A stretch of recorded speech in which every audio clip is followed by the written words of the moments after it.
Приветствую. Очень часто люди говорят, что они ничего не делали. Вот со слухом, конечно же, да, то есть они вообще ничего такого плохого и не вредили. Как так вышло, они не знают. Соответственно, я тут же приведу аналогию, можно сказать, любимую, всеми любимую аналогию, когда говорят, что вот кто-то лежит на диване, а значит ничего не делает. Это, к сожалению, неправда. Лежать на диване значит прилагать некоторые усилия, вертеться, ощущать диван, развлекать себя, может быть, телефоном, телевизором, книжкой. В общем, процесс лежания есть. Надо там дышать, функционировать и так далее.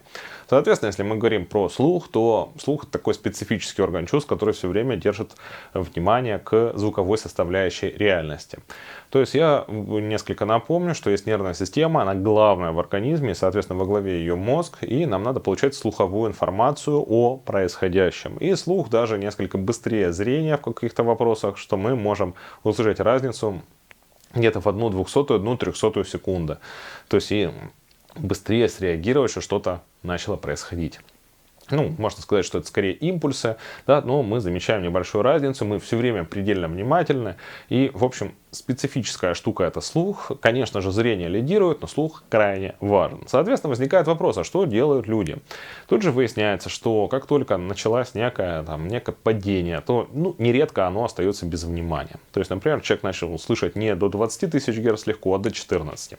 Это едва ли заметно, никому не дело, но человек привыкает и медленно и плавно не используют какую-то часть диапазона. Невнимательно. Или какая-то типичная история, если, например, заболел человек там насморк длительно и хуже слышит высокие частоты. Есть еще масса каких-то сложностей, которые бывают. И, соответственно, человек привыкает каждый день потихонечку не использовать слух. Фактически, каждый человек ждет, что там будет что-то невероятное. Прям что-то надо испортить слух, чем-то что-то ужасное прям сделать. Таких событий обычно не случается. То есть в реальности каждый день человек по чуть-чуть что-то делает не так. И самый главный вопрос, а что делать не так? То есть возникает вопрос в том, что человек каждый день чем-то занят. То есть слух, он все время дает информацию. И я настаиваю на этом, что любое дело, оно реально со звуком. Мы все время должны заполучать какую-то информацию, даже если она не нужна. Но потом оказывается, что человек фактически занимается игнорированием звуков.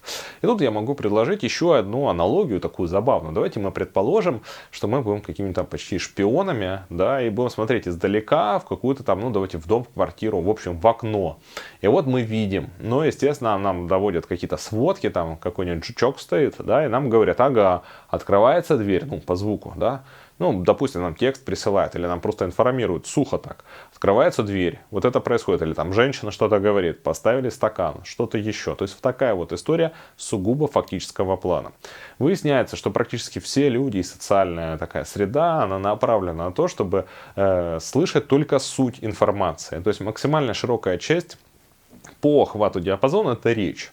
Когда мы говорим про речь, нам вроде уже надо было услышать до 2-3 тысяч Гц, чтобы распознать что-то, понять. В остальных случаях, внимание, это суть звуков и очень формальное восприятие. Очень узенькое и формальное. Это вот прям вообще, это все, что делают люди на сегодня всюду. То есть, хотя мы можем слушать во всем диапазоне. И очень важен, и отмечу, все помнят про бинауральный слух, как бинокулярное зрение или там стереозрение, да, что это важно. Есть вот восприятие стерео для слуха, что нам это крайне важный момент для работы мозга, но никому нет дела. На сегодняшний день врачи во всем мире не оценивают слышимость высокочастотного диапазона. То есть, могут посмотреть, но это не влияет на диагноз наличия тугоухости. То есть никому нет дела.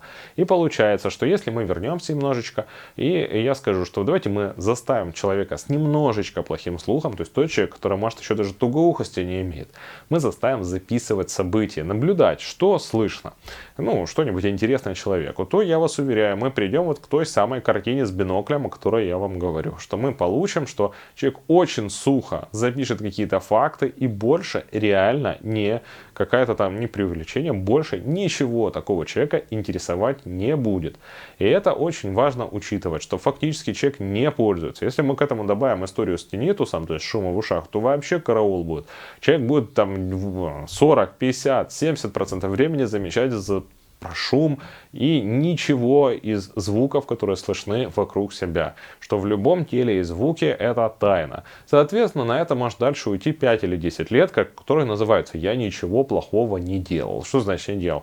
Ну, там, не выпивал какие-то медикаменты токсичные, наверное. Возможно, очень громкая музыка всех это так волнует, хотя где ее взять тоже непонятно. Средний человек не может так просто добыть такой слуховой нагрузки.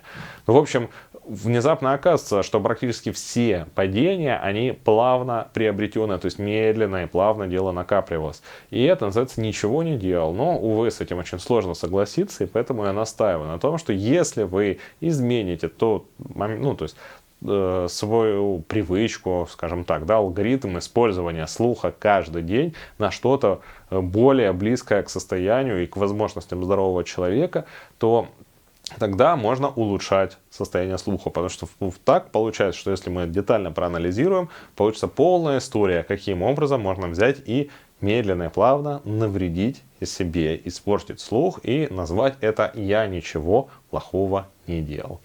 На том все. Успехов и до новых встреч.